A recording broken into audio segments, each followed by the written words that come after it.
హరే కృష్ణ అండి. అందరికి దండవత్ హరే ప్రణామం. కృష్ణ హరే ప్రభుజీ, కృష్ణ దండవత్ ప్రభుజీ, దండవత్ ప్రణామాలండి. ప్రణామాలు ప్రభుజీ. హరే కృష్ణ కృష్ణ. ప్రభుజీ హరే దండవత్ కృష్ణ ప్రణామం. ప్రభుజీ, దండవత్ ప్రణామ్. హరే హరే కృష్ణ. కృష్ణ అందరికి ప్రభుజీ, దండవత్ దండవత్ ప్రణామాలు. హరే హరే కృష్ణ ప్రభుజీ దండవత్ ప్రణామాలు ప్రభుజీ. హరే హరే కృష్ణ కృష్ణ అండి. ప్రభుజీ, హరే దండవత్ కృష్ణ ప్రణామం ప్రభుజీ, ప్రభుజీ. దండవత్ ప్రణామం ప్రభుజీ. హరే కృష్ణ. అందరికి దండవత్ ప్రభుజీ ప్రణామం. దండవత్ ప్రణామం. హరే కృష్ణ.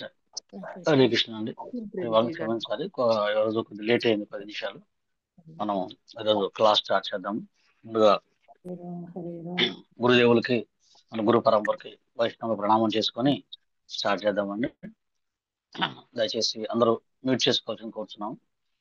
ఓ అజ్ఞానతిమిరాంధస్య జ్ఞానాంజనశలాకయా చక్షురున్మిళితం యేన తస్మై శ్రీ గురవే నమః. శ్రీచైతన్యమనోభీష్టం స్థాపితం యేన భూతలే స్వయం రూపా కదా మह्यं దదాతి స్వపదాంతికం. వందేహం శ్రీగురో శ్రీయుతాపదకమలం శ్రీగురోన్ వైష్ణవాంశ శ్రీరూపం సగ్రజాతం సహగణ రఘునాథాన్వితం తం సజీవం సాద్వైతం సావధూతం పరిజన సహితం కృష్ణ చైతన్య దేవం శ్రీ రాధా కృష్ణ పాదాన్ సహగణ లలిత శ్రీ విశాఖాన్వితాంశ. నమో ఓం విష్ణుపాదాయ కృష్ణ ప్రేష్టాయ భూతలే శ్రీమతే భక్తి వేదాంత స్వామినితి నామినే. నమస్తే సారస్వతీ దేవి గౌరవాణి ప్రచారిణి నిర్విశేష శూన్యవాది పాశ్చాత్యదేశతారిణి. నమో ఓం విష్ణుపాదాయ కృష్ణ ప్రేష్టాయ భూతలే శ్రీమతే జయపతాకా స్వామినితి నామినే. నమ ఆచార్య పాదాయ నితాయ కృపదాయినే గౌరకథా దామదాయ నగర గ్రామతారిణి. జై శ్రీ కృష్ణ చైతన్య ప్రభు నిత్యానంద శ్రీ అద్వైత గదాధర శ్రీవాసాది గౌరభక్త వృంద. హరే కృష్ణ కృష్ణ కృష్ణ హరే హరే హరే రామ రామ రామ హరే హరే. మూకం కరోతి వాచాలం భంగం లంఘయతే యత్ కృపాకరం తమహం వందే శ్రీగురుం దీనతారిణం పరమానంద మాధవం శ్రీ చైతన్యమేశ్వరం. వాంఛా కల్పతరుభ్యశ్చ కృపా సింధుభ్య ఏవ చ పతితానాం పావనేభ్యో వైష్ణవేభ్యో నమో నమః. అనంత కోటి వైష్ణవ భక్త బృంద కీ జై. నమాచార్య హరిదాస్ ఠాకూర్ కి, శిల ప్రభుపాద్ కి, శిల గురుదేవ్ కీ జై. తాయ గౌర ప్రేమానందే హరి హరి. హరే కృష్ణ అండి. అందరికి ఈరోజు క్లాస్కి వచ్చిన అందరికి శుభాకాంక్షలు, స్వాగతం సుస్వాగతం. మనము శేషాద్రిపురం మందిరం నుంచి ఈ యొక్క కృష్ణ కథ చర్చించుకుంటున్నాము. ఈరోజు మనం థీమ్ వైజ్ గా కొన్ని శ్లోకాలు తీసుకొని చెప్పుకుంటున్నాము. ఏమిటి కాన్సెప్ట్ అంటే సమతుల్యత, సంతృప్తి, సహనం. ఈ శ్లోకాల మీదుగా మనం క్లాసెస్ చెప్పుకుంటున్నాము. ఈరోజు చాలా ముఖ్యమైన శ్లోకము. భక్తి యోగంలో భక్తికి పరాకాష్ఠగా చెప్పే శ్లోకం ఇది. భక్తికి పరాకాష్ఠగా ఈ శ్లోకాన్ని మనకు చెప్తారు. ఈ శ్లోకం మీద ఎన్ని గంటలైనా చర్చించుకోవచ్చు మనం. మనకి కొద్ది సమయాన్ని కృష్ణ కథ, ప్రభుపాద వారి యొక్క ఉద్దేశాన్ని మనం మన జీవితంలో ఎలా అప్లై చేయాలని చూసుకుందాము. ఏమిటి శ్లోకం అంటే, మాంచయో అవ్యభిచారేణ భక్తి యోగేన సేవతే సగుణాన్ సమతిత్యైతాన్ బ్రహ్మ భూయాయ కల్పతే. మాంచయో అవ్యభిచారేణ భక్తి యోగేన సేవతే సగుణాన్ సమతిత్యైతాన్ బ్రహ్మ భూయాయ కల్పతే. మాం నాకు, చ కూడా, యహ ఏ వ్యక్తి, అవ్యభిచారేణ అమోఘముగా, భక్తి యోగేన భక్తిత సేవచే, సేవతే సేవించేవాడు, సహా అతడు, గుణాన్ ప్రకృతి గుణాలను, సమతీత్య దాటి, ఏతాన్ ఈ అన్ని, బ్రహ్మభూయాయ బ్రహ్మము స్థితికి, కల్పతే చేరుకుంటాడు. దయచేసి ఎవరైనా శ్లోకాన్ని చెప్తారా మాతాజీ? ఎవరైనా ప్రభుజీ, మాతాజీ ఎవరైనా? హరే కృష్ణ ప్రభుజీ, నేను చెప్తానండి. శ్లోకం అధ్యాయం పేరు, శ్లోకం నెంబరు, అధ్యాయం నెంబరు చెప్పండి ప్రభుజీ. 14వ అధ్యాయం 26వ శ్లోకం. క్షమించాలి, శ్లోకం చెప్తారు మీకు. 14 14వ పర్వాలేదు. ఇప్పుడు చెప్పారు కదా. అందరూ దయచేసి శ్లోకం బుక్ నేను ఓపెన్ చేసి చదువుతాను ఉంచండి. ప్రభుజీ. 14వ అధ్యాయము శ్లోకము దాని యొక్క అర్థం చదవండి, ట్రాన్స్లేషన్ వేరే ఎవరు చదువుతారు. భావం. ఓకే ప్రభుజీ. హరే కృష్ణ, దండవత్ ప్రణామాలండి. హరే హరే కృష్ణ. 26వ శ్లోకం. మాంచయో వ్యభిచారేణ భక్తి యోగేన సేవతే సగుణాన్ సమతీత్యైతాన్ బ్రహ్మ భూయాయ కల్పతే. అన్ని పరిస్థితులలో అమోఘముగా పూర్ణ భక్తిత సేవలో నెలకొనేవాడు శీఘ్రమే ప్రకృతి గుణాలను దాటి ఆ విధంగా బ్రహ్మము స్థితికి చేరుకుంటాడు. Thank you Prabhuji. హరే కృష్ణ, దండవత్ ప్రణామాలు. ఎవరైనా భాష్యాన్ని చదువుతారండి? స్పష్టంగా 14వ హరే అధ్యాయం కృష్ణ 26వ ప్రభుజీ, శ్లోకం. నేను చదువుతాను ప్రభుజీ. ఓకే, చదవండి. హరే కృష్ణ. దివ్య స్థితిని పొందడానికి మార్గం ఏమిటని అర్జునుడు 3వ ప్రశ్నకు ఈ శ్లోకము సమాధానం. ఇంతకు ముందే వివరించినట్లు భౌతిక జగత్తు ప్రకృతి గుణ ప్రభావంలోనే పనిచేస్తుంది. ప్రకృతి గుణాల కార్యాలచే మనిషి కలత చెందకూడదు. తన చిత్తమును అటువంటి కార్యాలలో పెట్టడానికి బదులుగా అతడు దానిని కృష్ణ కార్యాలలోనికి మళ్లించాలి. కృష్ణ కార్యాలే భక్తి యోగముగా, అంటే సర్వదా కృష్ణుని కొరకు పని చేయడంగా తెలియబడతాయి. కేవలము కృష్ణుడే కాక అతని ప్రధాన విస్తారాలైన రాముడు, నారాయణుడు కూడా ఉంటారు. ఆ దేవదేవునికి అపరిమితమైన విస్తారాలు ఉన్నాయి. శ్రీకృష్ణుని ఏదో ఒక రూపాన్ని లేదా ప్రధానాంశను సేవించడంలో నెలకొన్నవాడు దివ్యంగా నెలకొన్నవానిగానే భావించబడతాడు.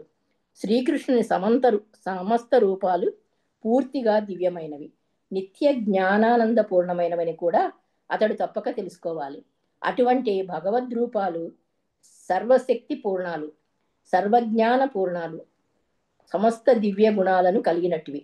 కనుక మనిషి అమోఘమైన నిశ్చయముతో కృష్ణుని సేవలో లేదా అతని ప్రధాన విస్తారాల సేవలో నెలకొంటే ప్రకృతి త్రిగుణాలు దాటడానికి కష్టమైనవి అయినా వాటిని అతడు సులభంగా దాటగలుగుతాడు. ఈ విషయము ఇదివరకే 7వ అధ్యాయంలో వివరించబడింది.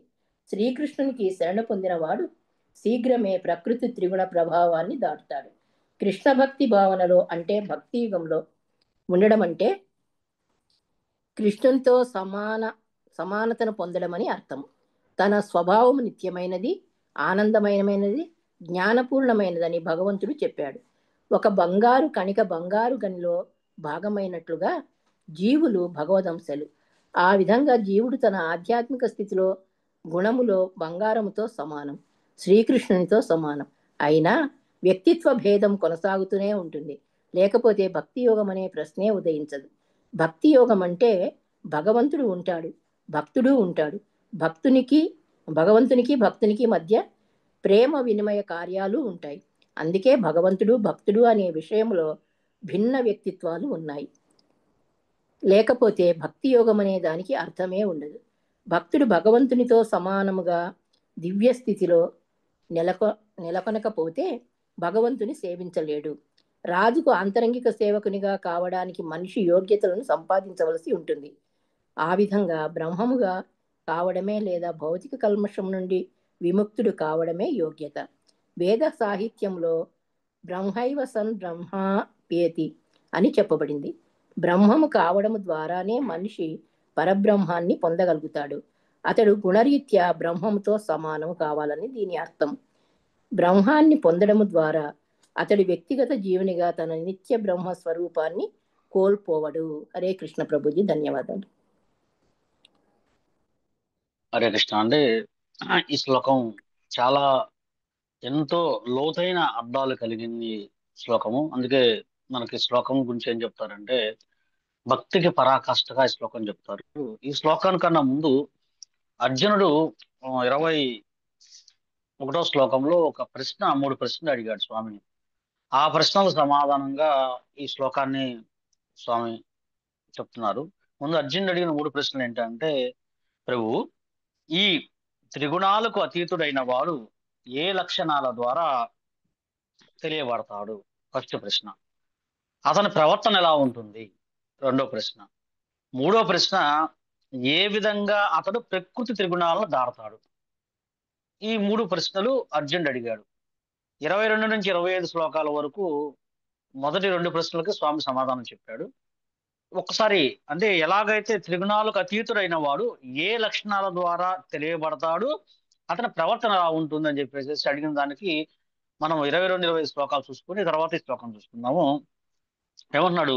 శ్రీ భగవానుడు పలికాను, ఓ పాండుతనయ, ప్రకాశము, ఆసక్తి, మోహము కలిగినప్పుడు వాటిని ద్వేషించని వాడు, లేదా అవి లేనప్పుడు వాటిని కోరుకోనివాడు, కేవలము గుణాలే పనిచేస్తున్నాయని తెలుసుకొని తటస్థునిగాను దివ్యునిగాను నిలిచి ఆ సమస్త గుణ ప్రతిచర్యలలో నిస్సందేహంగా సందేహం కలత లేకుండా ఉండేవాడు, ఆత్మలో నిలిచి సుఖదుఖాలు సమానమైనగా భావించేవాడు, మట్టి ముద్దను రాయిని బంగారాన్ని సమదృష్టితో చూసేవాడు, ప్రియమైనవి అప్రియమైన వాటి పట్ల సమంగా ఉండేవాడు, నిందాస్తుతులతో మానవమానాలతో సమచిత్తం కలిగి స్థిరంగా ఉండేవాడు, శత్రు మిత్రుల ఇద్దరితో సమానంగా వ్యవహరించేవాడు, సమస్త భౌతిక కలాపాలను త్యజించిన వాడు అయిన వ్యక్తి ప్రకృతి దిగుణాలను దాటిన వానిగా చెప్పబడతాడు.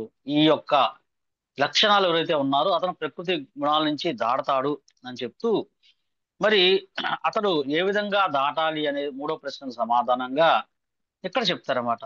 అన్ని పరిస్థితుల్లోనూ అమోఘంగా పూర్ణ భక్తి సేవలో నెలకొనిన వాడు, పూర్ణంగా భక్తి సేవలో నెలకొనే వాడు శీఘ్రమే చాలా వేగంగా ప్రకృతి త్రిగుణాలను దాటి బ్రహ్మస్థితికి చేరుకుంటాడు. ఈ శ్లోకంలో చాలా అద్భుతమైన మెసేజ్ మనకి ఉంది. అయితే ఇక్కడ చెప్పారు అవ్యభిచారేణ అంటే ఎటువంటి కాంక్ష కానీ ఏమి లేకుండా. దీనికి మనకి భాగవతం నుంచి ఒక శ్లోకాన్ని మనం అర్థం గుర్తు చేసుకోవచ్చు. ఏదైతే భగవద్గీతలో కృష్ణుడు చెప్పిన దానికి పూర్తి సారాంశం మనకి భాగవతంలో ఉంటుంది. భాగవతము 1వ స్కందము 2వ అధ్యాయము 6వ శ్లోకంలో ఒక మంచి శ్లోకం, దీనికి అనుసంధానమైన శ్లోకం, దీనికి నిర్వచనం చే శ్లోకం ఉందన్నమాట. సవైపుంసాం పరో ధర్మో యతో భక్తిర్ అదోక్షజే అహైతుకి అప్రతిహత యయాత్మా సుప్రసిద్ధతి. అదోక్షచుడైన శ్రీకృష్ణ భగవానుని ఎడ ప్రేమపూర్వకమైన భక్తిత సేవను కలిగింప చేయునదే మానవుల యొక్క పరమధర్మమై ఉన్నది. ఆత్మ యొక్క పూర్ణ సంతృప్తి కొరకు అట్టి భక్తిత సేవ నిర్హేతుకము అవరోధరహితమై ఉండవలెను. నిర్హేతుకము, ఎటువంటి కోరికలు కానీ ఎటువంటి అవరోధాలు కానీ దాంట్లో ఉండవు. మనం చూసే గోపికల యొక్క వారి యొక్క సేవలు, వారిని అనుసరిస్తూ మనం చూసామంటే ఇప్పుడు ప్రత్యక్షంగా ఈ యుగంలో మనం ఆచార్యులుగా వచ్చిన శీల ప్రభుపాదుల వారు ఎన్నో కష్టాలు ఎన్నో ఇబ్బందులు వచ్చినప్పటికీ వారు తమ భక్తియుత సేవని ఎంత తీవ్రంగా అడ్డంకులు వచ్చినప్పటికీ కూడా చేశారో మనం చూసాం. మరి అదే పరంపరలో అదే ఆ యొక్క ప్రభుపాదుల వారి యొక్క ఆ మార్గనిర్దేశం తీసుకుంటూ ఇప్పుడు ఎంతో మంది మన మహారాజులు ఉన్నారు. ముఖ్యంగా చూడాలంటే ఈ రోజుల్లో హిజ్ హోలీనెస్ పరమపూజ్య జయపతాక స్వామి గురు మహారాజు ఎంత తన శరీరం అంతా కూడా అన్ని ఇబ్బందులు ఎదుర్కొండవండి. అంతకన్నా ఇబ్బందులు నాకు తెలిసి మనిషికి ఎవరు రారు. అన్ని ఇబ్బందులు ఉన్నప్పటికీ ప్రభుపాదుల వారు ఇచ్చిన 50 ఆజ్ఞలని శకలన శుద్ధిగా ఎంతో శ్రద్ధగా ఆయన ఇచ్చిన దానికన్నా ఎక్కువగా చేస్తున్నారు. అట్లా ఇంకా రాధానాథ్ మహారాజు, రాధా గోవింద్ మహారాజు, లోక్నాథ్ మహారాజు వారి వయసును దాటి 70 సంవత్సరాల వయసులో పడ్డారు అందరూ కూడాను. 70 సంవత్సరాల వయసులో ఉన్నప్పటికీ కూడాను వాళ్ళు 25 సంవత్సరాల వయసులో ఉన్న విధంగా యువకుల్లాగా నిరంతరము ప్రభుపాదుల వారి యొక్క మార్గనిర్దేశంలో వారు సేవలను కొనిచేస్తున్నారు. అదే అవ్యభిచారేణ హైతుకి అప్రతిహత. మనము ఎటువంటి కోరిక కానీ ఎటువంటి అడ్డంకులు కానీ ఆ విధంగా మనం కూడా ఉండాలని మనకి ప్రభుపాదుల వారు ఈ యొక్క భాష్యం ద్వారా సూచిస్తున్నారు అన్నమాట. ఈ యొక్క ఈ శ్లోకం యొక్క ముఖ్యంగా 3 పాయింట్స్ మనం చూసుకున్నట్టయితే ఈ శ్లోకంలో ఆ ఏం చెప్తున్నారు? గుణాల బంధం గురించి చెప్తున్నారు. అంటే ఈ గుణాలు ఏదైతే ఈ భౌతిక ప్రపంచంలో ఉన్న ప్రతి జీవికి మనము ప్రతి ఒక్కరము కూడా ఈ త్రిగుణాల చేత బంధించబడతాము. సత్వగుణము, రజోగుణము, తమోగుణము. ప్రతి ఒక్కరూ ఈ గుణాల్లోనే ఉంటారు. ఒకరు సత్వ, రజో తమో అత్సంగతము, ఇట్లా ఈ గుణాలతోనే బంధించబడి ఉంటారు. కాబట్టి మరి మనకు వచ్చే సుఖాలు కానీ దుఃఖాలు కానీ కష్టాలు కానీ ఆనందం కానీ ఈ గుణాల ప్రభావం వల్లే వచ్చింది అనుకుంటారు. కానీ ఈ మనం ఈ భౌతిక జగత్తులో ఉన్నాం కాబట్టి ఈ గుణాల్లో మనం లోబడి ఉంటాం కాబట్టి దీనివల్లే వస్తున్నాయి అని చెప్పేసి ఎవరైతే ఆ వ్యక్తి తెలుసుకుంటారో ఆయన అప్పుడు స్థిరంగా నిలబడి ఉంటాడని చెప్పేసి మనకు ఒక పాయింట్ ద్వారా అర్థమవుతుంది.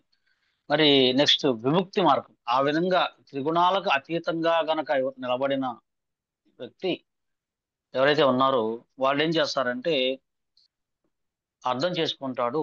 నేను మనకి రెండు మార్గాలు ఉన్నాయి సూచించేది, ప్రవృత్తి మార్గము, నివృత్తి మార్గము. ఈ నివృత్తి మార్గం ద్వారానే మనము ఈ కష్టాలని ఈ గుణాలని మనం దాటగలము అని చెప్పొచ్చు. ఎందుకంటే మరి ఈ గుణాల నివృత్తి మార్గంలో దాటాలంటే మనకి ఎన్నో మార్గాలు ఉన్నాయి. ఏమిటి? జ్ఞాన మార్గం ఉంది, ధ్యాన మార్గం ఉంది, కర్మ మార్గం ఉంది, భక్తి యోగం. ఈ 4 మార్గాల ద్వారా మనం చేరుకోవచ్చు. అయితే మరి ఈ విధంగా అన్నిటికన్నా తేలికైన మార్గం ఈ భక్తి యోగ మార్గం. అందుకే మనకు శాస్త్రం నుంచి ఒక రెండు చిన్న ఉదాహరణలు చెప్పబడ్డాయి. ఏంటంటే మార్జాల న్యాయం, మర్కట న్యాయం అని చెప్పేసి రెండు చిన్న ఉదాహరణ చెప్పారన్నమాట. మార్జాల న్యాయము, మర్కట న్యాయం అంటే ఏమిటి? మొట్టమొదటగా ఈ కర్మ మార్గము, ధ్యాన మార్గము, జ్ఞాన మార్గం అనేది మనకి మర్కట మార్గంతో పోల్చబడింది. ఏమిటి మర్కట న్యాయము లేదా మర్కట మార్గం అంటే ఏంటంటే, ఇప్పుడు మీరు బజార్లో కానీ ఎక్కడైనా చూసినట్లయితే కోతులు గుంపులు గుంపులుగా ఆ చెట్టు నుంచి ఈ చెట్టు మీద దూకుతుంటాయి. కానీ ఆ కోతి యొక్క పిల్ల, చిన్న చిన్న పిల్లలు ఉన్నాయి, అవి ఏం చేస్తాయి అంటే ఆ చెట్టు మీద దూకేటప్పుడు తల్లిని గట్టిగా పట్టుకోవాల్సిన బాధ్యత పిల్లదే. తల్లికి ఏం సంబంధం ఉండదు. అది గట్టిగా పట్టుకుంటేనే అది ఎగురు దూకేటప్పుడు కానీ అడ్డు దూకేటప్పుడు కానీ ఏదైనా ఉన్నప్పుడు దాన్ని పట్టుకోకపోతే అది కింద పడిపోయే అవకాశం ఉంది. చాలా ప్రమాదంతో కూడుకున్న మార్గం అది. అది ఇంకా దూకుతుంటుంది కాబట్టి అటు ఇటు దూకుతుంది. అది మర్కట మార్గం.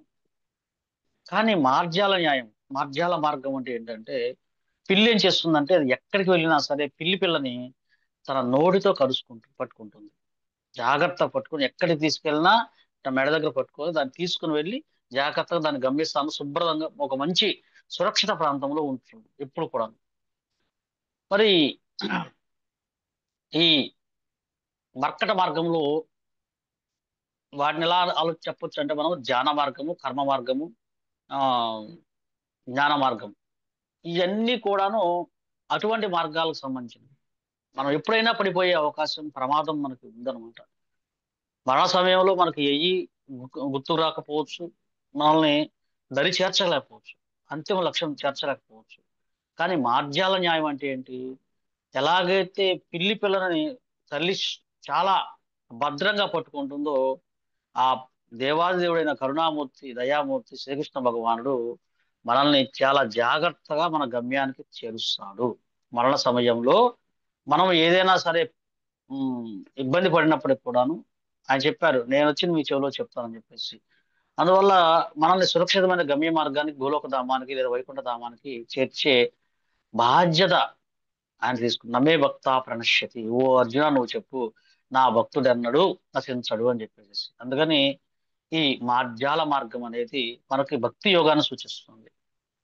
ఆ అవ్యభిచారేణ మనం ఈ యొక్క గుణాలను దాటి గనక ఎప్పుడు కూడా సమత్వ స్థితిలో ఉన్నట్లయితే మనం ఆ ప్రవృత్తి మార్గం నుంచి కాకుండా నివృత్తి మార్గంలో మన యొక్క గమ్యాన్ని చేరుకోవడానికి, ముక్తి మార్గంలో నుంచి గమ్యాన్ని చేరుకోవడానికి అవకాశం లభిస్తుంది అనమాట. అందుకని మనకి ఈ యొక్క మార్జాల న్యాయము, మర్కట న్యాయం అంటారు. మనం మార్జాల న్యాయం ద్వారా అంటే శ్రీకృష్ణుడే నా పరమదైవము, ఆయనే నా ప్రాణాధారము, ఆయన్నే పట్టుకున్నట్టయితే ఇంకా మనకి ఎటువంటి ఇబ్బంది లేదు. మన యొక్క మార్గంలో చాలా తేలికగా మనము ఈ యొక్క, ఎందుకంటే ఈ భౌతిక జగత్తు చాలా ప్రమాదాలతో కూడుకున్నది, చాలా కఠినం. వెళ్ళిపోవాలన్నా కూడా చాలా కఠినం.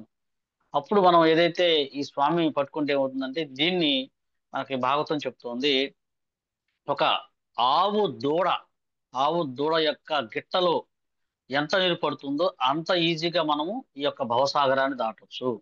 లేకపోతే ఈ ఏడ దాటగలం మనం, ఏడ సాధ్యమవుతుంది మనకి. అందువల్ల మనం ఈ విధంగా పెట్టుకోవచ్చు. మరి ఆ విధంగా ఉండాలంటే ఈ స్థితులు దాటినప్పుడు, ఈ త్రిగుణాలు దాటినప్పుడు మనం శుద్ధ సత్వ స్థితిలోకి రావడానికి అవకాశం ఉంటుంది అన్నమాట. భక్తియుత సేవలో ఉన్నప్పుడు భక్తుడు ఈ యొక్క మనకు ఏదైతే గుణాలు ఉన్నాయో ఈ సత్వ గుణం కూడా దాటి వెళ్ళాలి. విశుద్ధ సత్వ స్థితికి మనం గనక మన ప్రపాద వారు మనం చెప్పింది అదే. ఈ 3 గుణాలు ఏదైతే ఉన్నాయో ఇనుప సంఖ్యల, వెండి సంఖ్యల, బంగారు సంఖ్యల సత్వం గుణం కూడా సత్వగుణ స్థితిలోకి మనం రావాలి. సత్వగుణ స్థితి కూడా దాటి విశుద్ధ సత్వగుణ స్థితికి రావాలి మనం. అందుకే ఈ మూడింటిని, 3 గుణాలని 3 బంగారు ఒకటి ఇనప సంఖ్యల, వెండి సంఖ్యల, బంగారు సంఖ్యలతో పోల్చారనమాట. సత్వగుణం కూడా బంగారు సంఖ్య లాంటిది. అది కూడా తెంచుకొని మనము ఆ యొక్క పూర్తిగా విశుద్ధ సత్వస్థితికి రావాలనే మన అందరినీ ప్రతిపాదల వారు ఆ మార్గంలో తీసుకెళ్ళడానికి మనకి ఇంత సిస్టమ్ ఏర్పాటు చేశారనమాట. కాబట్టి ఎవరైతే ఈ నిరంతరమైన భక్తి సేవలో ఏ పరిస్థితులు వచ్చినప్పటికీ కూడా మనం చేసుకుంటున్నట్లయితే వాళ్ళు ఈ విశుద్ధ సత్వస్థితికి వస్తారు అని చెప్పేసి మనం అర్థం చేసుకోవాలి. ఆ విధంగా ఉంటే ఏమవుతుంది? బ్రహ్మభూయాయ కల్పతే. ఈ స్థితిలో భగవత్ సాక్షాత్కారం మనకి ఆ తెలుస్తుంది. అందుకే మనకి భక్తిలో ఎన్నో దశలు ఉన్నాయి. శ్రద్ధ నుంచి చూసుకుంటే నవేద భక్తిలో కానీ లేకపోతే భక్తి లతలో కానీ మనకి ఒక్కొక్క స్థాయి దాటుకుంటూ వెళ్తుంటే మనం ఆఖరికి నిష్ఠ రుచి దాటి ప్రేమ స్థాయికి వెళ్తాం అనమాట. అందుకని మనం ఆత్మ సాక్షాత్కారం మనకి ఈ నిరంతరం కొనసాగాలి. అది ఆత్మ సాక్షాత్కారం పొందడం అనేది చాలా పెద్ద మాట. అంత ఈజీగా ఏం పొందదు. మనం ఎన్ని దాటుకుంటా వెళ్తుంటే ఇప్పుడు మన భక్తి యోగంలోకి వచ్చిన తర్వాత ఏమవుతుందంటే ఫస్ట్ లో చాలా కొత్తగా చాలా ఉత్సాహంగా ఉంటుంది, చాలా హుషారుగా ఉంటుంది. అసలుకి మనకి ప్రపంచమే కొత్త కనపడుతుంది. కానీ వెళ్ళే కొద్దీ ఏమవుతుందంటే ఏదో ఆసక్తి తగ్గినట్టుగా అనిపిస్తుంది.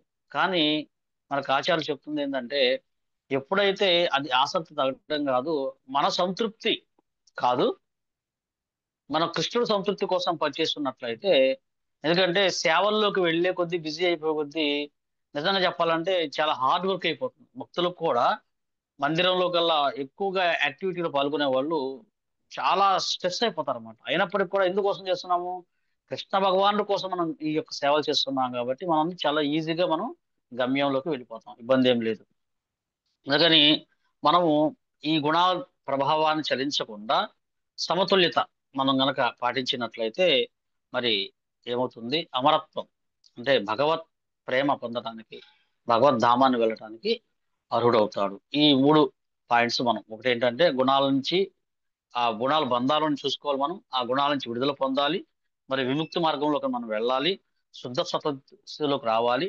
ఆ తర్వాత మనం బ్రహ్మభూయతాయ స్థితికి వెళ్ళడానికి అవకాశం ఉంటుంది అని చెప్పేసి కూడా ఈ ప్రపాద వారి భాష్యం ద్వారా మనకి కొద్దిగా అవుతుంది. ఇప్పుడు మరి మనకి ఇచ్చిన మన కాన్సెప్ట్ గా మనం చూసుకున్నట్లయితే ఈ శ్లోకం ద్వారా మరి మనము సమతుల్యత ఎలా పాటించాలి, సంతృప్తి ఎలా ఉండాలి, సహనాన్ని ఎలా పాటించాలి, మనం దీన్ని ఆధారంగా శ్లోకం ఆధారంగా మనం చూసుకుంటే ఒక్కొక్కటి లింకప్ చేసుకుంటా ఉంటే మనము సమతుల్యత ఉండాలి, సహనం ఉండాలి, సంతృప్తి ఉండాలి. సంతృప్తి లేకపోతే మనము ఈ మార్గంలో చాలా కఠినంగా ఉంటుంది అనమాట. సంతృప్తి బయట ప్రపంచంలో అదే చూస్తున్నాము. ఎంత సంపాదించినప్పటికీ, ఎంత చేసినప్పటికీ ఆ సంతృప్తే ఉండటం లేదు, సమతుల్యతే ఉండటం లేదు. ఆ లేకపోవటం వల్లే వాళ్ళు చాలా దుఃఖాలు ఉన్నారు. అందుకే మన భక్తులు చూడండి, ప్రభుపాద వారు చెప్పిన ఒక చిన్న పాయింట్ పట్టుకున్నారు. Simple living, high thinking. సాధారణమైన జీవితము, ఉన్నతమైన ఆలోచనలు. మీరు ఒక చిన్న వర్కర్ దగ్గర నుంచి పై వాళ్ళ దాకా కృష్ణ చైతన్యం ఉన్న వాళ్ళని చూసుకున్నట్లయితే అందరూ ఒకే లైఫ్ ఆఫ్ ప్యాటర్న్ ఉంటుంది అనమాట. అందరూ కూడా సంతృప్తికరమైన జీవితం. కృష్ణుడే మన యొక్క ప్రాణనాథుడు. ఆయన కోసం మనం సేవ చేయాలి, ఆయన సంతృప్తి కోసం చేయాలి. మరి చూడండి ఇన్ని కోట్ల మందిని ఒకే మార్గంలో ఎలా నడిపించగలుగుతున్నారు ప్రపాదుల వారు. అది వారికి శ్రీకృష్ణ భగవానుడు ఇచ్చిన శక్తి అన్నమాట. అందుకని మనకి భక్తి యోగం అనేది మనకి ఎలా, ఈ భక్తి యోగం ద్వారా మనం సమతుల్యతని సహనం ఎలా చూద్దాం ఒకసారి చూసుకుందాము. తర్వాత ఇక్కడ మనం ఇంతకుముందు శ్లోకంలో చెప్పినట్టుగా మనకి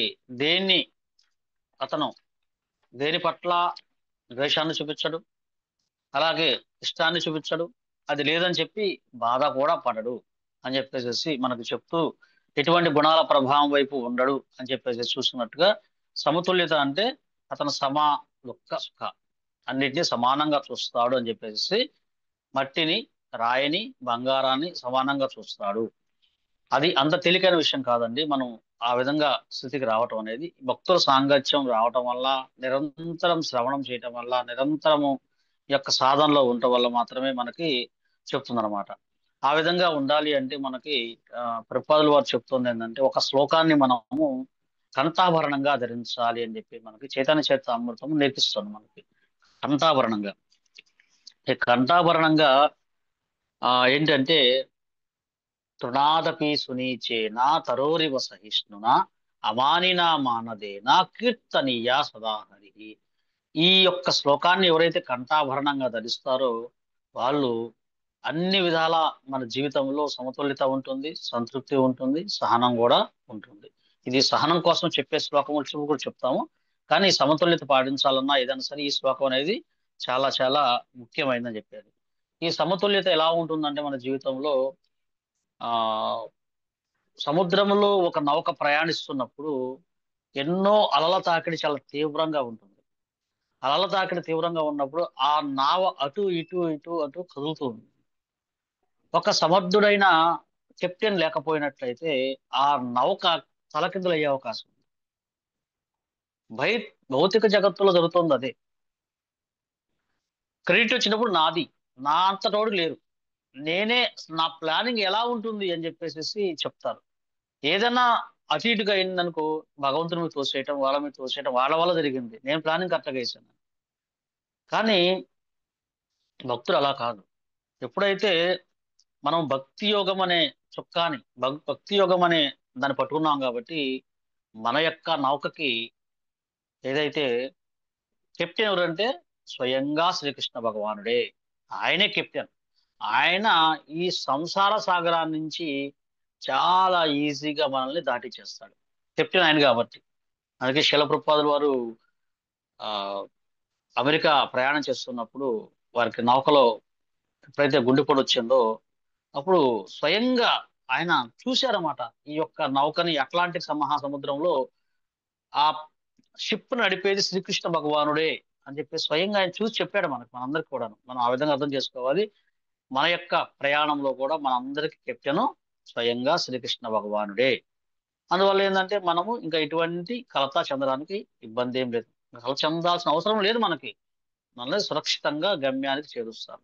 అందుకని మన ఈ సమదుఖం, ఈ సమతుల్యత మనం పాటించుకుంటే మన జీవితంలో స్థిరంగా ఈ అలల తాకిడి త్రిగుణాలు, అంటే మన జీవితంలో త్రిగుణాలు అలలు ఏమి చెయ్యవు మనల్ని, మనం ఈజీగా దాటేయచ్చు. అలాగే నెక్స్ట్ సంతృప్తి. మన జీవితంలో భక్తి యోగంలో సంతృప్తి చాలా ముఖ్యం. శ్రీకృష్ణ భగవానుడి సేవ తప్పితే మనకి వేరే సేవ, వేరే మనకి ఒక శ్లోకం కూడా ఉంది భక్తి సామర్థ్యంలో, అన్యాభిలాషిత శూన్యం జ్ఞాన కర్మాది అనావృతం ఆనుకూల్యేన కృష్ణానుశీలనం భక్తి ఉత్తమ. కృష్ణుడికి అనుకూలంగా మనం సేవ చేయాలి. అనుకూలంగా. మరి ఈ రావణాసురుడు, తర్వాత కంసుడు, వీళ్ళందరికీ కూడా భగవంతుడు మోక్షాన్ని ఇచ్చాడు. మరి మనకన్నా ఎక్కువగా వాళ్ళు భగవత్ నామం చెప్పారు. ఆ కంసుడు అయితే క్షణక్షణం క్షణక్షణం ఆ కృష్ణుని తలుచుకునేవాడు. రా రావణాసుడు రామ రామ రామ రామ అని తలుచుకునేవాడు. కానీ అది భక్తిలాగా చెప్పబడిందా? అది భక్తిలాగా చెప్పబడదు. అందుకే అనుకూల్యేన, అనుకూలమైన భక్తి చేయాలి. అది ప్రతికూలమైన భక్తి. అతను మోక్షం అయితే ఇవ్వచ్చు, సాధ్యముక్తి లభించి ఉండొచ్చు, కానీ అది భక్తిలోకి ఇంత రాదనమాట. ఆనుకూల్యేన కృష్ణానుశీలనం భక్తి ఉత్తమ. మనం అనుకూలంగా చేయాలి. స్వామికి ఏది ఇష్టమో అదే చేయాలి. స్వామికి ఇష్టం లేని మన జీవితంలో మనకి ఏది వద్దు, ఇది నాకు ఇష్టం లేదు, మనకి ఇష్టమైనప్పటికీ ఇది స్వామికి అయిష్టం. అందుకే ఇప్పుడు చూడండి, చాలా మంది భక్తి యోగంలోకి రాకముందు రకరకాల అలవాట్లు ఉంటాయి. భక్తి యోగంలోకి వచ్చినాక, కృష్ణ చైతన్యంలోకి వచ్చినాక చెప్పాడు ఆయన, పత్రం పుష్పం ఫలం తోయం అని చెప్పి. ఓ, భగవంతుడు ఈ 4 పదార్థాలు చెప్పారు కాబట్టి మాంసాహారం నిషేధం, అంతే. మాంసాహారం తీసుకోడు, పవిత్ర జీవితాన్ని కొనసాగిస్తాడు. అందుకని స్వామి సంతృప్తే నా సంతృప్తి అని మనకి ఈ యొక్క ఎప్పుడైతే మనం ఆ భావంలో ఉంటామో మనకి ఇంకా సంతృప్తి ఆటోమేటిక్ గా లభిస్తుంది అనమాట. తర్వాత ఇంకేం చెప్తున్నారంటే ఒక చిన్న స్టోరీ ఉంది సంతృప్తి జీవితాన్ని ఎలాగా ఉంటుందని చెప్పేసి. ఆ ఒకసారి ఒక గొప్ప రాజ్యం ఉంది. ఈ రాజ్యంలో ఆ ఆ రాజు గారికి లేక లేక లేక లేక ఒక కుమారుడు జన్మించాడు. ఎంతో కాలం వెయిట్, ఎందుకంటే దగ్గర అన్ని డబ్బులు ఉన్నాయి, ఐశ్వర్యం ఉంది, మరి మంచి పేరు ప్రతిష్ట అన్నప్పుడు కానీ ఆయనకి పిల్లలు లేరు. ఎంతో నిరాశ చెందాడు అన్నమాట. కానీ చివరాఖరికి ఆ యొక్క భగవత్కృప వలన అతనికి ఒక మంచి సంతానం లభించింది. అతను ఆనందం పట్టలేకపోతున్నాడు. ఆనందం పట్టలేక తన ఈ ఆనందం వచ్చినప్పుడు ఏం చేస్తాం సహజంగా, మన స్నేహితులకి మిత్రులకి అందరికి పంచుకుంటాం. మరి ఆయన రాజు కదా, ఈ ఆనందాన్ని అందరికి పంచుకోవాలని చెప్పేసి తన యొక్క కోశాధికారిని పిలిపించి మన రాజ్యంలో ప్రజలకి ఎవరికి ఏం కావాలో, ఏమేమి కావాలో వాళ్ళ లిస్టు తీసుకొని వాళ్ళందరికీ శాంక్షన్ చేసి వాళ్ళు ఏది అడిగితే వాళ్ళకి అది చేసేసాయి అని చెప్పేసి కోశాధికారాన్ని చెప్పి కోశాన్ని ఓపెన్ చేయించాడు కోశాధికారాన్ని. వీళ్ళు ఒక్కొక్క డిపార్ట్మెంట్ వీళ్ళు వెళ్ళి ప్రతి గృహాన్ని తలుపు తట్టి రాజుగారు మీకు ఏం కావాలి ఏమన్నారని చెప్పేసి అందరిని అడగడం మొదలుపెట్టారు. సహజంగా ఎన్నో లక్షల సంవత్సరాల నుంచి ప్రజలకు కావాల్సింది ఒకటి, ఇదే కోరిక. సహజంగా అది తప్పేం కాదు. ఒకళ్ళకి ఇల్లు, ఒకళ్ళ ఆస్తి, బంగారం, స్థలము, పొలము, చదువు, ఆ, రోడ్లు, ఇయే ఎవరి కోరికలైనా ఇయ్యనండి. ఏ దేశంలో అయినా ఎక్కడున్నా కోరికలు ఇయే. కాకపోతే ఒక్కొక్కరు కొంచెం హై కోరికలు, వాటిని కొంచెం ఎక్కువగా, ఒక చిన్న గృహంలో ఉండాలనుకుంటే చాలా పెద్ద గృహంలో అనుకుంటారు. ఇట్లా రకరకాలైన కోరికలు కోరుతున్నారు. చక్కగా కొంతమంది మాకు రోడ్లు వేయించమని చెప్పారు, కొంతమంది చెట్లు నాటించమని చెప్పారు, కొంతమంది సత్రాలు కట్టించమని చెప్పారు. అట్లాగా రకరకాల కోరికలు కట్టుకుంటా ఉంటే కోరికల ప్రవాహం వాళ్ళందరూ లిస్ట్ రాసుకుంటున్నారు. వాళ్ళ స్థితిని బట్టి మొత్తం కూడా శాంక్షన్ చేసుకుంటూ వెళ్ళిపోతున్నారు. మొత్తం రాజుగారికి రిపోర్ట్ చేస్తున్నారు. అయ్యా ఇలా ఇలా కోరికలు తెచ్చేసామని చెప్పేసి. ఆయన చాలా గొప్పగా, ఆహా నేను ఎంతమంది కోరికలు తెచ్చాను, నేనే భగవంతుడిని, భగవంతుడి కన్నా గొప్ప అనే ఒక ఫీలింగ్ వచ్చేసింది ఆయనకి. మంది సంతృప్తి చెందారు కదా అని చెప్పేసి. సరే ఈ సైనికులు ఒకసారి వెళ్తుంటే కొద్దిగా వర్షం పడుతోంది. వర్షం పడుతుంటే వీళ్ళు ఇప్పుడు దాకా ఊరి పొలిమేరలో, అంటే ఆ రాజ్య పొలిమేరలో ఒక చిన్న ఊరి బయట ఒక చిన్న గుడిసెలాగా ఉంది. వీళ్ళందరూ ఆ వర్షం వస్తుంటే తలదాచుకుందాం అని చెప్పి ఆ గుడిసెలోకి వెళ్ళారు. ఆ గుడిసెలో ఏమవుతుందంటే నీరు కారుతోంది. ఆయన ఒక బ్రాహ్మణుడు, సద్బ్రాహ్మణుడు, ఆ చిన్న చిన్న ఆ నీరు కారే దగ్గర పాట్స్ పెట్టుకొని ఆ చిన్న దీపం, ఒక దీపం వెలుగుతోంది. ఆ దీపంలో కూర్చొని ఆయన భగవద్గీత అధ్యయనం చేస్తున్నాడు. భగవద్గీత అధ్యయనం చేస్తుంటే ఆయన ఆశ్చర్యపోయారు. ఏంటి మన రాజ్యంలో ఇంత పేదవాళ్ళు ఉన్నారా? అతని బట్టలు కూడా చినిగిపోయి ఉన్నాయి అక్కడ. సరే వారు వెళ్ళి, అయ్యా రాజుగారు పంపించారు మమ్మల్ని, మేము అందరి రాజ్యంలో ప్రజలందరినీ కనుక్కుంటున్నాము, మీకు ఏం కావాలో చెప్పండి, నేను మీ కోరికలు తీరుస్తాము. వాళ్ళు అనుకున్నారు, మరి ఇప్పుడు దాకా రాజ్యంలో ఎవరు అడగలేదు ఇటువంటి కోరికలు, అదే ఇటువంటి అడగని కోరికలు ఈ అబ్బాయి అడుగుతాడు, ఈ బ్రాహ్మణుడు అడుగుతాడు. ఎందుకంటే అతను చూస్తే చాలా పేద బ్రాహ్మణుడు లాగా ఉన్నాడు. ఒక లిస్ట్ చదువుతాడు. ఏదంటే మనకి ఇంతకుముందు సినిమా వచ్చింది ఖడ్గం అనే సినిమాలో, అతను అడుగుతాడనమాట, కోహిని డైమండ్ కావాలి, మంత్రి కావాలి, ప్రధానమంత్రి కావాలి, ఒక లిస్ట్ చదువుతాడనమాట, అంతులేని కోరికలు. అలా అడుగుతాడు అనుకున్నారు. అనుకొని తలిపాడు. అనుకొని వెంటనే సరే చెప్పండి అని పెన్ తీసుకొని రాయడం స్టార్ట్ చేశారు అనమాట. అని అన్నాడు, అయ్యా నాకు ఎటువంటి కోరిక లేదు, నేను చాలా సంతృప్తిగా ఉన్నాను, నాకు ఏమీ అవసరం లేదు అన్నాడు. ఆశ్చర్యపోయారు అందరూ. ఇదేంటి ఇంత లిస్ట్ చెప్తాడు అనుకున్నాను, ఇదేంటి సడన్ గా ఏం లేవని చెప్తున్నారంటే, లేదండి రాజుగారు చెప్పారంటే, అయ్యా నాకు రాజుగారి దయ వల్ల నాకు బాగానే ఉందండి, నాకేం వద్దండి అని చెప్తాను అన్నమాట. అలా ఆశ్చర్యపోయారు. ఆశ్చర్యపోయి సరే వెళ్ళారు. మరి ఎందుకంటే ఆశ్చర్యకర విషయం చూశారు కదా ఇప్పుడు దాకా. వెళ్ళి రాజుగారికి రిపోర్ట్ చేశారు, ఏమండి ఇట్లాగా చక్కగా అందరికి కోరికలు తెచ్చాము, ఒక బ్రాహ్మణుడు మాత్రం ఏమి వద్దని చెప్పారండి అంటే, అవునా, తీసుకొని రమ్మని, ఆయన తీసుకొని రమ్మని చెప్పారు. అంటే రాజుకి ఏంటంటే, నా రాజ్యంలో నేను ఇస్తానంటే వద్దనే ఎవరు? రాజుగారితో ఇప్పుడు ప్రమాదకరం. ఏంటంటే వాళ్ళతోటి ఎప్పుడు కోపం వచ్చినా తాపం వచ్చినా తీర్చేసుకోవాలన్నమాట వాళ్ళు. సరే అని చెప్పేసి ఆయన ఏం చేశారు, సమక్షానికి తీసుకొచ్చారు. తీసుకొచ్చిన తర్వాత ఆయన బట్టలు కూడా చినిగిపోయి చాలా మామూలుగా పేద బ్రాహ్మణులాగా ఉన్నాడు.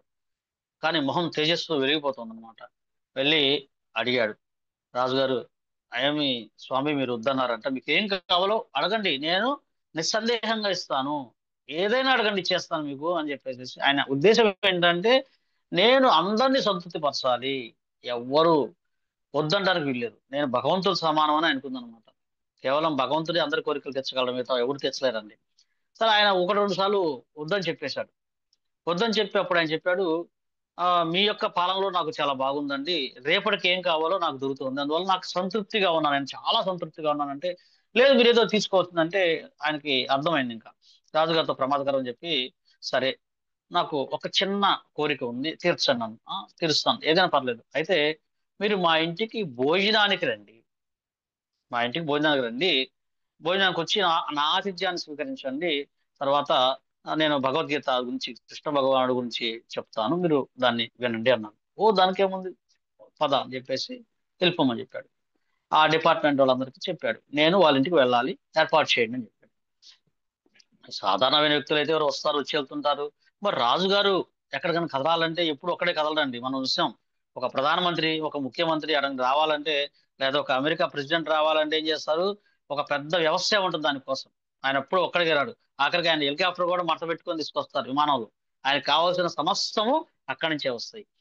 మరి ఈ బ్రాహ్మణుడి దగ్గరికి, మరి పేద బ్రాహ్మణుడు ఈ దగ్గర ఏమి లేవు, ఆ రోజు తింటారు తప్పితే.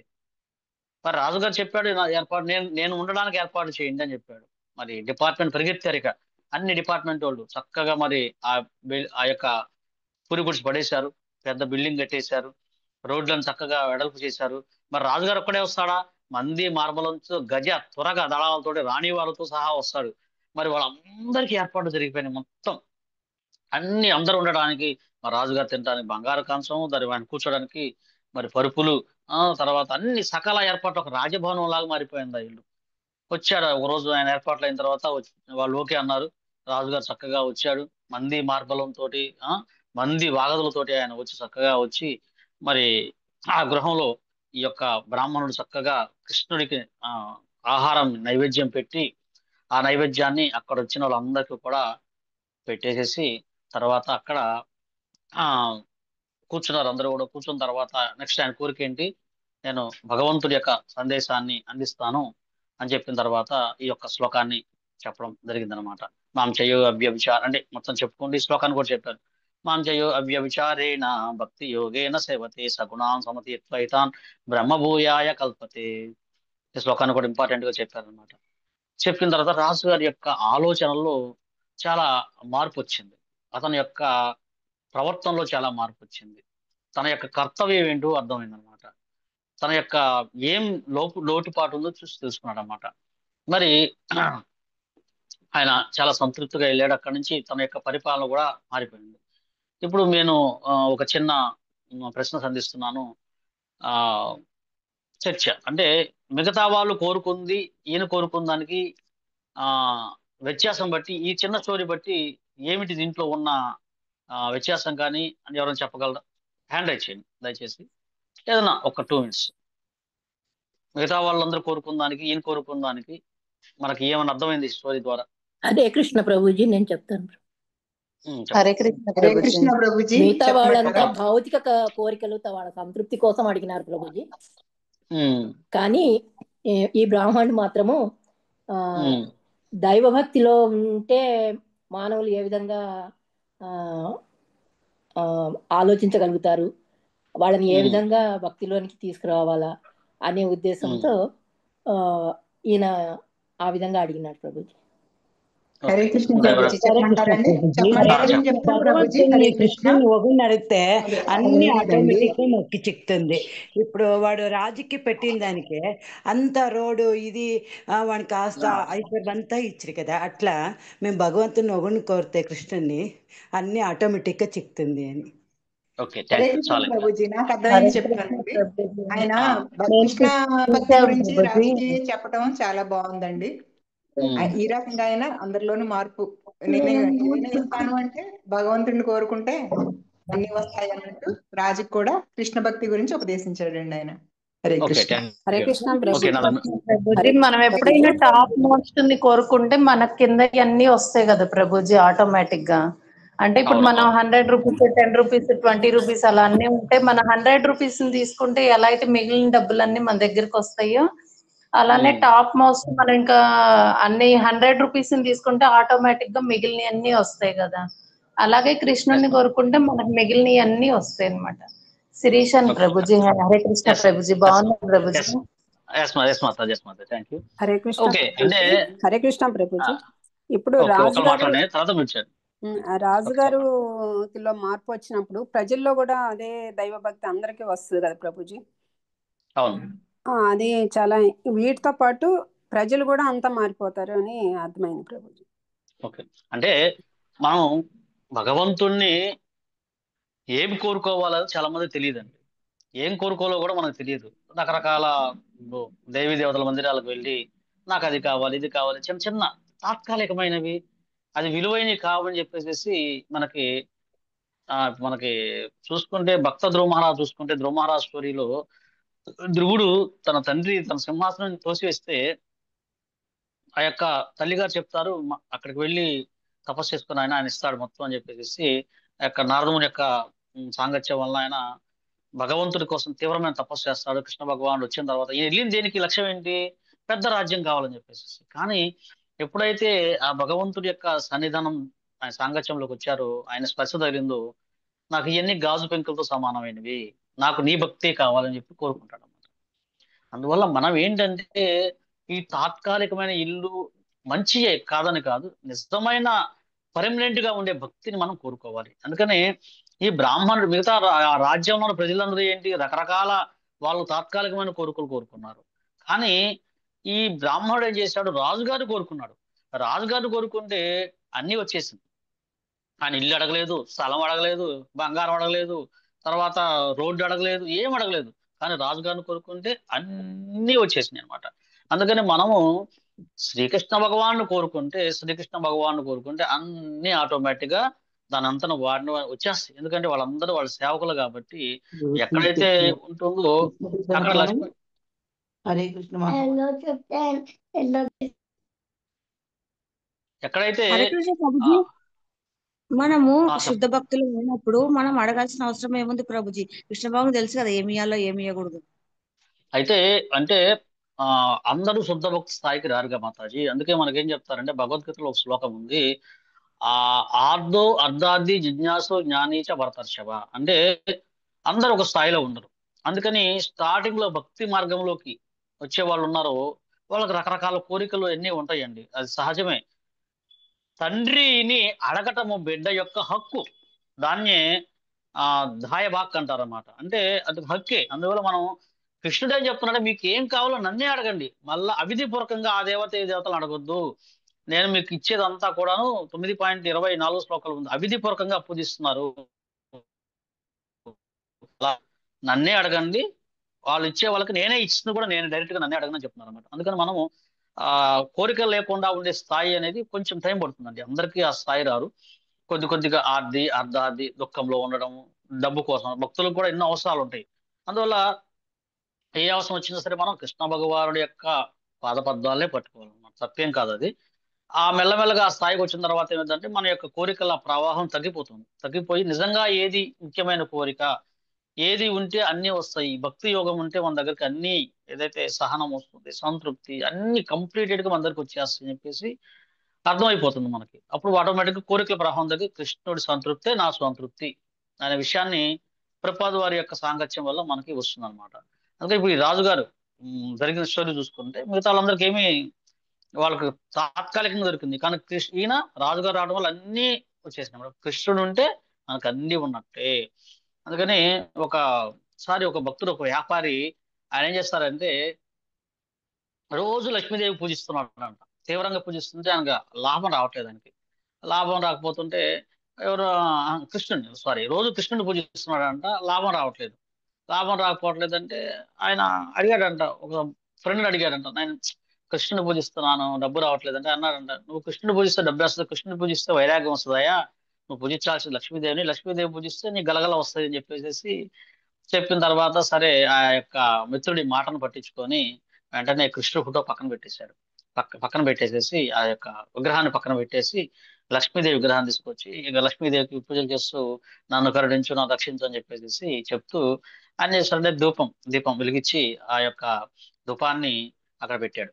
అక్కడ పెట్టగానే ఆ ధూపం యొక్క పొగ అంతా కూడాను కృష్ణుడి వైపు వెళ్తుంది. అది ఇదేంటి, నేను లక్ష్మీదేవి పెడితే ఈ పొగ అంతా ఆయన వైపు వెళ్తుందని చెప్పేసి 2 క్లాత్ తీసుకొని ఆయన ముక్కులో పెట్టాడు. ఎందుకని? ఆ యొక్క పొగ ఆయన పెంచకూడదని చెప్పేసి ముక్కులో పెట్టేసేసరికల్లా అప్పుడు కృష్ణుడు అన్నాడంట, అయ్యా భక్తుడా, నీ భక్తి బాగుంది కానీ నాకు ఊపిరి ఆడతలేదు నాయన, ఆ ముక్కుల నుంచి గాలి అది తీసేసేయి, నాకు ఊపిరి ఆడతలేదు అని చెప్పాడంట.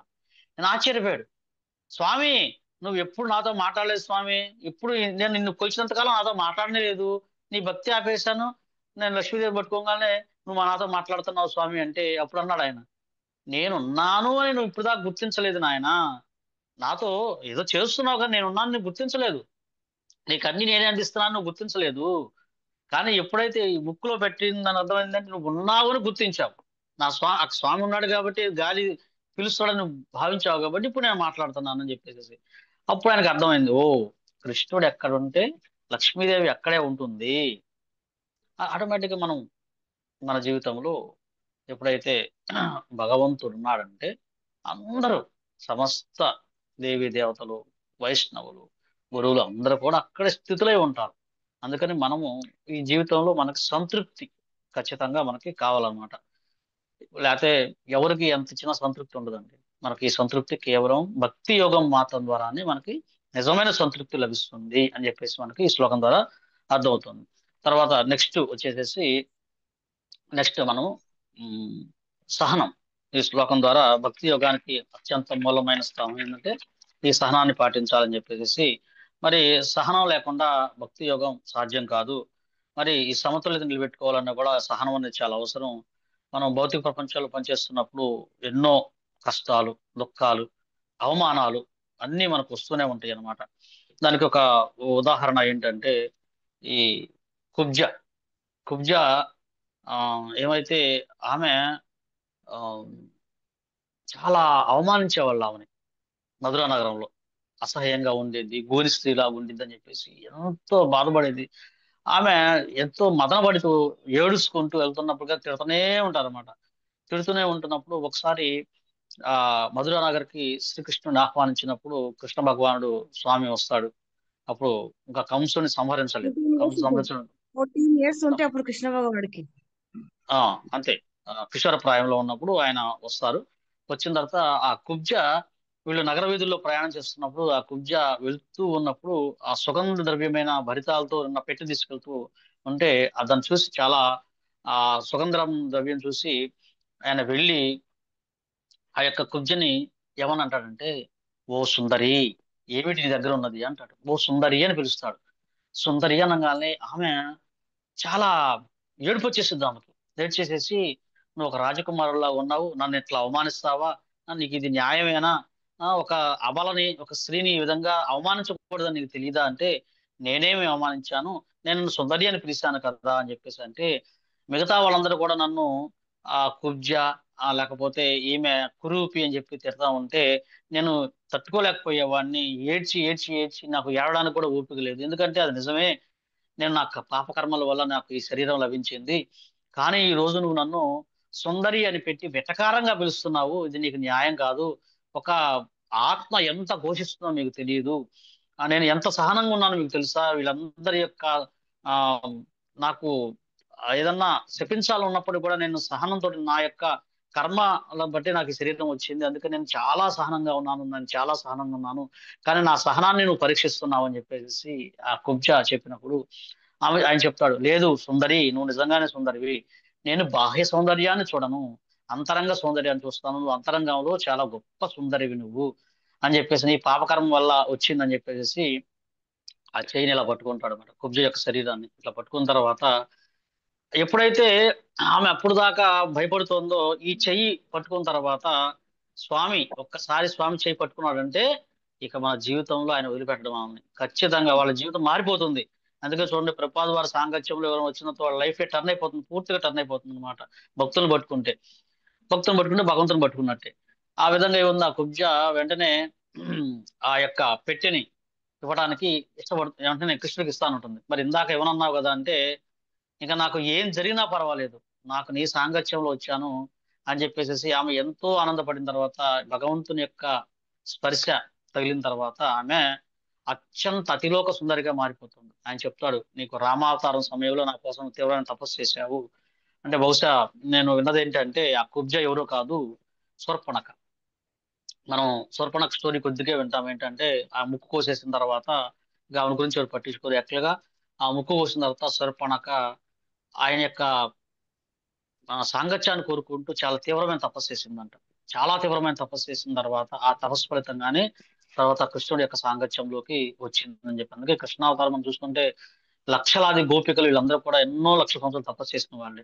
అందువల్ల ఆమె ఎప్పుడైతే వచ్చిందో సుందరిగా మారిపోతుంది. తర్వాత భగవంతుని యొక్క సాంగత్యం కూడా ఆయన వచ్చి ప్రత్యక్షంగా ఒక 2 రోజుల పాటు ఆయనకు వచ్చి ఆ యొక్క ధూపదీపాలతోటి ఆ యొక్క ఆమె అలంకరణ చేసింది అనమాట. అందువల్ల మనకి భక్తి జీవితంలో సహనం చాలా చాలా ముఖ్యం. ఈ సహనం ఉంటే ఏమవుతుందంటే మన జీవితంలో ఎన్నో ఇబ్బందులు వస్తుంది. తపస్సు విధంగా చెప్పాలంటే భక్తి యోగం అనేది ఒక తపస్సు లాంటిది. ఈ ప్రపాదుల వారు మనకి చెప్తారు ఉదయం పూట లేకపోవటం ఎన్ని తపస్సే. ఈ తపస్సు చేయడం వల్ల ఏమవుతుంది, అంతిమంగా మనకి ఆ కుబ్జకు ఎలాగైతే భగవత్ ప్రేమ లభించిందో మనకి కృష్ణ ప్రేమ. ఈ ప్రపాదుల వారి దయ వల్ల ప్రపాదు వారిని పట్టుకొని మనం వెళ్ళినట్టయితే మనకి కృష్ణ ప్రేమ అనేది ఈ యొక్క సహనం వలన, సంతృప్తి వలన, సమతుల్యత వలన మనకి లభిస్తుంది. అందువల్ల మనము ఏ చేసినా మన జీవితంలో ఇప్పుడు మీరు భక్తులు అందరూ కూడా వింటున్నారు, మిమ్మల్ని ఎంతో మంది నిందిస్తుంటారు, వీళ్ళందరూ ఫ్యామిలీ మొత్తం వదిలేశారని చెప్పేసి రకరకాల చేస్తుంటారు. అయినప్పటికీ మనం గనక ఈ కృష్ణ భక్తిని కనుక మనం పట్టుకున్నట్లయితే ఎటువంటి ఇబ్బంది ఉండదు. మనము మన యొక్క పరమధమ్యం కృష్ణ ప్రేమ పొంది మనం పరంధామం వైపు వెళ్ళడానికి ఈ విధంగా మనకు ఉపయోగపడుతుందని చెప్పుకోవచ్చు. అందుకే అర్థం చేసుకోవాలి. ఫైనల్ గా ఈరోజు మనం చెప్పుకుంది సంతృప్తి, సమతుల్యత, అలాగే సహనం అనేది పాటించాలని చెప్పి ఈ శ్లోకం ద్వారా మనం తెలుసుకున్నాము. ఒకే ఒక శ్లోకాన్ని ఇంకొకసారి శ్లోకం చూద్దామంటే మాం చయో అవ్యభిచారేణ భక్తి యోగేన సేవతే సగుణాన్ సమతీత్వైతాన్ బ్రహ్మభూయాయ కల్పతే. అన్ని పరిస్థితుల యందు అమోఘంగా పూర్ణభక్తిలో నెలకొనిన వాడు శీఘ్రమే ప్రకృతి త్రిగుణాలను దాటి ఆ విధంగా బ్రహ్మస్థితికి చేరుకుంటాడు. అందుకని మనము ఒకటి అర్థం చేసుకోవాలండి, ఈ సహనము, సంతృప్తి, సమతుల్య అనేది మన లక్ష్యం కాదండి. మన అంతిమ లక్ష్యం ఏంటంటే మనము భక్తి యోగం ద్వారా వెళ్ళాలండి. ఇవన్నీ ఇప్పుడు మనకేం చేయాలంటే సాధన, సాధ్య, సాధన అనేది 2 వర్గాలు ఉంటాయి. సాధ్య అంటే ఏంటంటే మనం చేరుకోవాల్సిన లక్ష్యం. సాధన అంటే మనం చేయాల్సిన మన యొక్క ప్రయాణం, మన యొక్క ఇవన్నీ కూడా ఈ సమతుల్యత, సంతృప్తి, సహనం అనేది ఈ యొక్క మార్గాల ద్వారా మనము మన అంతిమ లక్ష్యము గోలోక ధామం చేరుకోవటమే. దానికి భక్తి యోగమే మనం దానివల్ల వెళ్తాం, కానీ వేరే దాని వల్ల వెళ్ళలేము అని చెప్పి శ్లోకం ద్వారా అర్థమవుతుంది అన్నమాట. అందుకని ఈ యొక్క ఈ గుణాలన్నీ కూడా ప్రసాదించాలంటే మనకి కేవలము నిష్కలంషమైన భక్తి మాత్రమే ఇస్తుంది. ఆ భక్తి నిష్కలంషమైన భక్తి మనకు రావాలంటే, కృష్ణ ప్రేమ లభించాలంటే ఒకే ఒక్క మార్గం ఈ కలియుగంలో హరేర్నామ హరేర్నామ హరేర్నామ ఇవ కేవలం కలో నాస్తి ఏవ నాస్తి ఏవ నాస్తి ఏవ గతిరన్యతే. ఒకే ఒక్క మార్గము హరే కృష్ణ కృష్ణ కృష్ణ హరే హరే హరే రామ రామ రామ హరే హరే. ఈ 16 అక్షరాల మహామంత్రం చెప్పితే వేరే మార్గం లేదు, వేరే మార్గం లేదు, వేరే మార్గమే లేదు. అది మనకి ఈ భక్తి యోగం ద్వారా మనం పరమ ధర్మాన్ని చేరుకోవడానికి ఒకే ఒక్క మార్గము ఈ చైతన్య మహాప్రభు ఇచ్చిన సంకీర్తనోద్యమం హరే కృష్ణ మహామంత్రము. ఇంతే. అందువల్ల మనం దీని ద్వారానే మనం పరంధామం చేరుకుంటామని మనకి అర్థమవుతుంది. ఇది ఈ శ్లోకం ద్వారా మనం చెప్పుకోవాల్సిన కొన్ని విషయాలు. హరే కృష్ణ. ఏదైనా డౌట్స్ ఉంటే 1-2 చెప్పడం ప్రయత్నం చేయండి. అలాగే ఈ శ్లోకం ద్వారా మీకు ఏదైనా అర్థం చేసుకున్నా, ఏదైనా లోటుపాటు ఉన్నా చెప్పాల్సిందిగా కోరుచున్నాం. హరే కృష్ణ. హరే కృష్ణ ప్రభుజీ, ప్రభుజీ. ఇప్పుడు దాకా కృష్ణ భగవానుడు నల్లగా ఉంటాడు, శ్రీరాముడు నల్లగా ఉంటాడు, శివుడు నల్లగా ఉంటాడు. నల్లనయ్య అంటాము కదా, వాళ్ళ పాపం చుట్టుకోదా? అంటే మనము నల్లనయ్య భగవంతుడికి నిజనామాలు అనేక ఉంటాయండి. ఒక్కొక్కళ్ళు ఇప్పుడు ఆ మధురా నగరిలో ఈ కాలయవరుడు వస్తాడు. కాలయవరుడు వచ్చినప్పుడు శ్రీకృష్ణుడు తిరుగుతూ ఉంటూ ఏమంటాడంటే, ఓ దొంగ, ఓ యొక్క రణచూరుడా, నువ్వు రణభీరుడా, రణధీరువా అని చెప్పేసి అంటాడు. అప్పుడు నేను అనుకుంటాడు, ఆహా భలే కొత్త పేరు పెట్టావే నువ్వు, రణచూరుడా రణధీరుడా అని చెప్పి. ఈ పేరు కూడా బాగుంది, ఇది కూడా చాలా బాగుంది అని చెప్పేసి ఆయన సంతోషపడతారు అనమాట. అంటే భగవంతుని మనం ఆ విధంగా స్మరించుకుంటున్నాం. నల్లనయ్య అని చెప్పేసి అంటే ఆ భగవంతుడి యొక్క నీలిమేఘ శ్యామ సుందర రూపాన్ని మనం స్మరించుకుంటున్నామని చెప్పి భగవంతుడు అనుకుంటాడు. ఆయన ఏమి అనుకోడు, ఎందుకంటే మనం ఏదో విధంగా ఆయన స్మరించుకోవాలని కోరుకుంటాం కాబట్టి అది అంతా కూడా మనకి ఆయన ఏం తక్కువ పట్టించుకోడండి భగవంతుడు. ఆయనకి లక్షలాది కోట్లాది నామాలు ఉన్నాయి.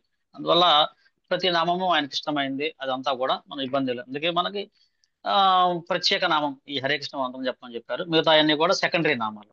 అందువల్ల ఆయనే అనుకోండి. థ్యాంక్ యూ ప్రభుజీ, దండవత్ ప్రణామం. హరే కృష్ణ ప్రభు, దండవత్ ప్రణామం. చాలా చక్కగా క్లాస్. అంటే వెన్న దొంగ అంటారండి. మరి అది పాపమే కదా. ఆయన లీలలు చేశారు. మక్కన్ చోరుతో లీలలు చేశారు ఆయన. వెన్న దొంగ అంటే ప్రేమతో మన మన యొక్క కఠినమైన హృదయాన్ని ఆయన వెన్నలాగా మార్చి ఆ యొక్క వెన్నని అంటే మన సున్నితమైన మనసుని ఆయన తన దగ్గర తెచ్చుకుంటాడు అనమాట. కఠినమైన శిల లాంటి మనల్ని ఆయన. మీ వాయిస్ బ్రేక్ అవుతుంది ప్రభుజీ. హరే కృష్ణ ప్రభుజీ. ఏం వినిపించలేదు ప్రభుజీ. ప్రభుజీ మ్యూట్ లోకి వెళ్ళారు. హరే కృష్ణ ప్రభుజీ, దండవత్ ప్రణామాలు. ప్రభుజీ మ్యూట్ లోకి వెళ్ళారు. హరే కృష్ణ మాతాజీ, దండ చెప్పండి. అదేనండి, మీరు వెన్న దొంగ గురించి మనసుని కఠినంగా ఉన్న మనసుని మృదువుగా చేయటానికి అన్నట్టు చెప్తున్నారు. మీ వాయిస్ బ్రేక్ అయింది ప్రభుజీ. అంటే చాలా సున్నిత అంటే రాయి లాంటి మనసుని ఆయన వెన్నలాగా మార్చి ఆయన, ఎందుకంటే ఎక్కడైతే వెన్న ఉంటుందో అక్కడ కృష్ణుడు వచ్చేస్తాడు. అందుకని మన మనసు వెన్నలాగా మారిపోగానే ఆయన మన హృదయంలోనే ఉండి ఆ వెన్నని అంటే ఆయన కనిపించేస్తాం వెన్నని. అందుకని మన కోసం వస్తాడు స్వామి, ఇబ్బంది లేదు. ప్రణామాలండి. హరే కృష్ణ ప్రభుజీ. సహనానికి వాటికి సంతృప్తికి ఎగ్జాంపుల్స్ స్టోరీస్ చెప్పారు కదా ప్రభుజీ. అట్లాగే ఫస్ట్ ఉన్న దానికి కూడా ఎగ్జాంపుల్ చెప్పారా ప్రభుజీ? ఏదండి? సమతుల్యత. అదే మన భక్తుల జీవితంలో ఏంటంటే కష్టాలు వచ్చినా దుఃఖాలు వచ్చినా సరే, అంటే మట్టి ముద్ద అయినా బంగారం అయినా, ఒక్కసారి ఏమవుతుందంటే భక్తి జీవితంలో మనకి వ్యాపారంలో కానీ రకరకాల ఉన్నప్పుడు ఏమైందంటే అవమానం వస్తుంది, మంచి గౌరవ గుర్తింపు వస్తుంది, ఒకసారి లాభం వస్తే ఒక నష్టం వస్తుంది. అలాగే భక్తి యోగం చేసేటప్పుడు మనకి ఒక్కసారి కీర్తి ప్రతిష్టలు వస్తాయి, ఒక్కసారి గురువు దగ్గర నుంచి ఒకసారి తిట్లు కూడా వస్తాయి అనమాట. వీటన్నిటిని కూడా మనం సమానంగా తీసుకోవాలని చెప్పేసి మనకు సమతుల్యత భావించాలి. సమతుల్యత అనేది బ్యాలెన్స్ చేసుకోవాలని చెప్పేసి మనకు చెప్తున్నారు అనమాట. అది మనకి ఎన్నో విషయాలు ఉన్నాయి మనకు ఉదాహరణలు. మనం సింపుల్ గా చెప్పుకున్నాం ఉన్న సమయం కొద్దిగా కాబట్టి.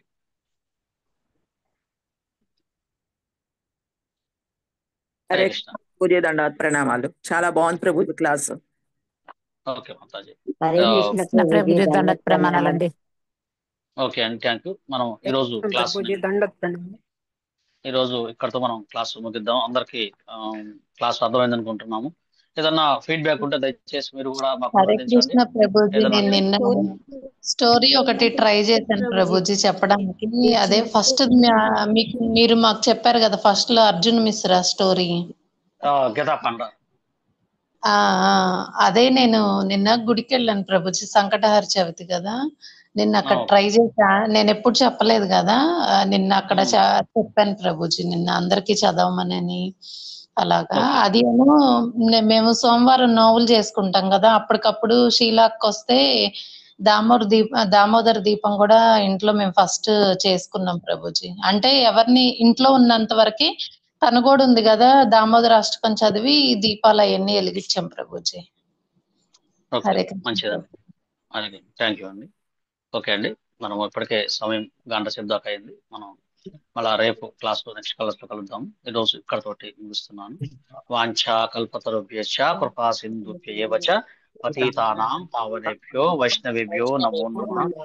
అనంత కోటి వైష్ణవ భక్త వృందకి జై. రామాచార్య శ్రీ హరిదాస్ ఠాకూర్ की जय, श्रील प्रभुपाद की जय, श्रील गुरुदेव की जय, निताय गौर प्रेमानंदे हरि हरि। हरे कृष्ण प्रभुजी, हरे कृष्ण हरे कृष्ण हरे कृष्ण कृष्ण प्रभुजी, దండవత్ ప్రణాम ప్రభుజీ.